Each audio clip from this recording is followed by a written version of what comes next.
Friends, INR சீரியல்ல என்ன நடக்குதுன்னு பார்க்கலாம் வாங்க. சேனலை சப்ஸ்கிரைப் பண்ணிக்கோங்க, மறக்காம பெல் ஐகானையும் கிளிக் பண்ணிக்கோங்க.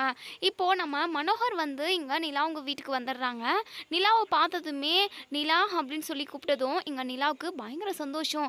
தன்னோட அப்பா தன்னை தேடி வந்திருக்காங்கன்னு சொல்லிட்டு பயங்கர சந்தோஷமா, அப்பா நீங்களா இங்க எப்படி அப்படின்னு சொல்லி கேட்கவும், இல்லப்பா உன்னை பார்க்கணும்னு சொல்லிட்டு தான் நான் இங்க வந்தேன். இங்க பாருமா, உன்கிட்ட நான் ரொம்ப கடுமையாக நடந்துக்கினேன். உன்னுடைய சர்டிஃபிகேட் எல்லாத்தையுமே நான் எரிச்சு போட்டுட்டேன். அது எல்லாமே தப்புன்னு சொல்லிட்டு இப்போதாம்மா நான் உணர்ந்தேன். அதனால தான் உன்கிட்ட அதை பற்றி பேசி உன்கிட்ட மன்னிப்பு கேட்டுட்டு போகலான்னு வந்தேன். ஏலகிரியில் கூட நாங்கள் ரொம்ப தப்பாக நடந்துக்கிட்டோம் உங்கள் குடும்பத்துக்கிட்ட. அதெல்லாம் எதுவும் மனசில் வச்சுக்காதம்மா, இந்த அப்பாவை மன்னிச்சிடுவான் அப்படின்னு சொல்லிட்டு கையெடுத்து கும்பிட்றாங்க. அப்பா எதுக்காகப்பா கையெடுத்து கும்பிட்றீங்க? சரிப்பா இருக்கட்டும், நீங்கள் உள்ளே வாங்க அப்படின்னு சொல்லிட்டு கூப்பிடுறாங்க. இங்கே நம்ம சேரனுமே நிலா முகத்தில் அவ்வளோ ஒரு சந்தோஷம் இருக்குன்னு சொல்லிட்டு ரொம்பவே சந்தோஷமாக இருக்காங்க. அதுக்கப்புறம் நம்ம மனோகரை உள்ளே கூட்டிகிட்டு போகிறாங்க. மனோகர் வந்து அந்த வீட்டை பார்த்துட்டு பயங்கரமாக ஒரு மாதிரி இருக்கிற மாதிரியே இருக்குது அவங்களுக்கு. என்ன நம்ம பொண்ணு இந்த வீட்லையா இருக்கா?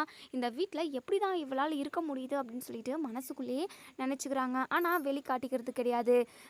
நிலா நீ இந்த வீட்டில் சந்தோஷமாக இருக்கியாப்பா அப்படின்னு சொல்லி கேட்கவும், நம்ம நிலாவுமே அப்பா நான் ரொம்ப சந்தோஷமாக இருக்கேன்ப்பா அப்படின்னு சொல்லி சொல்கிறாங்க. உடனே இது மனோகர் வந்து தெரியுதுமா, உன்னை பார்த்தாவே தெரியுது நீ சந்தோஷமாக தான் இருக்க போல. இங்கே உள்ளவங்க எல்லாருமே உன்னை ரொம்ப சந்தோஷமாக வச்சுக்கிட்டு இருக்காங்க போல, பார்த்தாவே தெரியுதுமா அப்படின்னு சொல்லிட்டு சொல்கிறாங்க. அதுக்கப்புறம் இங்கே சோழனும் பாண்டியன் எல்லாருமே வந்துடுறாங்க. சோழன் வந்து மனோகரை பார்த்துட்டு பயங்கரமாக ஷாக் ஆகுறாங்க. இந்த ஆள் இந்த வீட்டுக்கே வந்துட்டு இருக்காரு அப்படின்னு சொல்லிட்டு அப்படியே திருன்னு முழிக்கிறாங்க. உடனே மனோகர் இருந்துட்டு என்ன சோழன் வாங்க வாங்க அப்படின்னு சொல்லிட்டு கூப்பிட்றாங்க. அதுக்கப்புறம் ரொம்ப நேரம் பேசிக்கிட்டு இருக்காங்க. இங்கே நிலா கிட்ட, நிலா ஒரு ஒரு வாரம் மட்டும் நீ நம்ம வீட்டுக்கு வரலாம்ல, நீ மட்டும் இல்லைம்மா சோழனும் தான், நீங்கள் 2 பேருமே நம்ம வீட்டுக்கு வந்துட்டு போகலாம்ல, விருந்துமே நான் வைக்கிறதுக்கு ரெடி பண்ணுறேன் அப்படின்னு சொல்லி சொல்கிறாங்க. கொஞ்ச நேரம் நிலா யோசிக்கிறாங்க. அதுக்கப்புறம் சரின்னு இருந்துட்டு, இங்கே பாருப்பா நிலா, அதான் அப்பா கூப்பிட்றாருல, நீங்கள் போயிட்டு வாங்க, அதான் சோழனுமே கூட வரான்ல அப்படின்னு சொல்லி சொல்கிறாங்க. நிலாவுமே ரொம்ப சந்தோஷமாக சரிங்கப்பா அப்படின்னு சொல்லி சொல்லவும் இங்கே சோழனுக்கு படபடன்னு வருது. எங்கே இவர் நிலாவோட மனசை மாற்றி அவர் கூடவே வச்சுக்குவாரோ அப்படின்னு சொல்லிட்டு ரொம்பவே பயப்படுறாங்க. இன்னொரு சைடு இங்கே நம்ம சேரனுக்கு வந்து ஒரு பொண்ணு அமைஞ்சிருச்சுன்னே சொல்லலாம். இப்போது மகாநதியில் நம்ம யமுனா இருந்தாங்கள, அவங்க தான் நம்ம சேரனுக்கு ஜோடியாக வர போகிறாங்க. என்ட்ரியுமே கொடுக்க போகிறாங்க.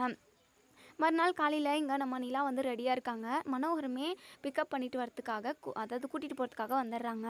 அதுக்கப்புறம் நிலாவும் சோழனும் கிளம்பி போயிடுறாங்க. இப்போது சேரன் வந்து வேலைக்கு போகிறாங்க. அந்த இடத்துல யமுனா வந்து வராங்க. யமுனா தான் இப்போது நம்ம சேரனுக்கு வந்து ஜோடி. இப்போது நம்ம சேரனுக்குமே கல்யாணம் நடக்க போகுது. இவங்க கல்யாணத்துக்கு கண்டிப்பாக கார்த்திகாவை இன்வைட் பண்ண போகிறாங்க. இனி என்ன நடக்கும் அப்படிங்கிறத வெயிட் பண்ணி